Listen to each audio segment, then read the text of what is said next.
ঢাকাস্থ দাউদকান্দি জাতীয়তাবাদী যুব ফোরামের নবগঠিত কমিটির অভিষেক ও সাংস্কৃতিক অনুষ্ঠান সম্পন্ন। রিপোর্ট মোহাম্মদ শরীফুল ইসলাম। ঢাকাস্থ দাউদকান্দি উপজেলা জাতীয়তাবাদী যুব ফোরামের নবগঠিত কমিটির অভিষেক, আলোচনা সভা, সাংস্কৃতিক ও মনোজ্ঞ অনুষ্ঠান অনুষ্ঠিত হয়েছে।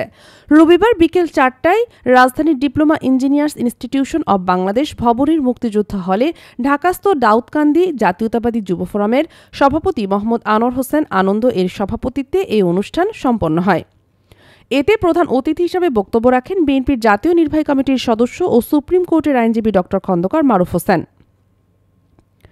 বিশেষ অতিথি হিসাবে উপস্থিত ছিলেন কুমিল্লা উত্তর জেলা বিএনপির যুগ্ম আহ্বায়ক মোহাম্মদ আবুল হাশেম, ঢাকাস্থ দাউদকান্দি জাতীয়তাবাদী ফোরামের সভাপতি মিয়া মোহাম্মদ মিজানুর রহমান, দাউদকান্দি উপজেলা বিএনপির আহ্বায়ক এম এ লতিফ ভূঁইয়া, ঢাকাস্থ দাউদকান্দি জাতীয়তাবাদী ফোরামের সাধারণ সম্পাদক মোহাম্মদ জসিমউদ্দিন আহমেদ, ঢাকাস্থ দাউদকান্দি জাতীয়তাবাদী যুব ফোরামের সাংগঠনিক সম্পাদক মোহাম্মদ এনামুল হক সফর তালুকদার, কুমিল্লা উত্তর জেলা যুবদল সভাপতি ভিপি শাহাবুদ্দিন, পৌর বিএনপির আহ্বায়ক নূর মোহাম্মদ, সেলিম সরকার, পৌর বিএনপির যুগ্ম আহ্বায়ক সওগাত চৌধুরী পিটার, ঢাকাস্থ দাউদকান্দি জাতীয়তাবাদী যুব ফোরামের সহসভাপতি মোহাম্মদ মহসিন উদ্দিন গাজী, কুমিল্লা উত্তর জেলা জাসাসের আহ্বায়ক মোহাম্মদ কামাল পারভেজ ডালিম, দাউদকান্দি উপজেলা জাতীয়তাবাদী স্বেচ্ছাসেবক দলের আহ্বায়ক মোহাম্মদ কামরুল ফকির, দাউদকান্দি উপজেলা বিএনপির যুগ্ম আহ্বায়ক হেলাল ইশাক।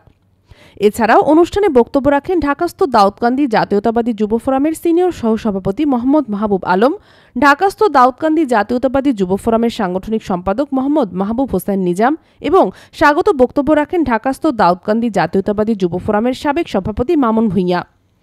অনুষ্ঠানটির যৌথ সঞ্চালনায় ছিলেন ঢাকাস্থ দাউদকান্দি জাতীয়তাবাদী যুব ফোরামের সাধারণ সম্পাদক মেহেদী হাসান, সিনিয়র যুগ্ম সাধারণ সম্পাদক ডি এম সাদ্দাম হোসেন। বক্তব্য শেষে সাংস্কৃতিক অনুষ্ঠানের মধ্য দিয়ে অনুষ্ঠানটি শেষ হয়।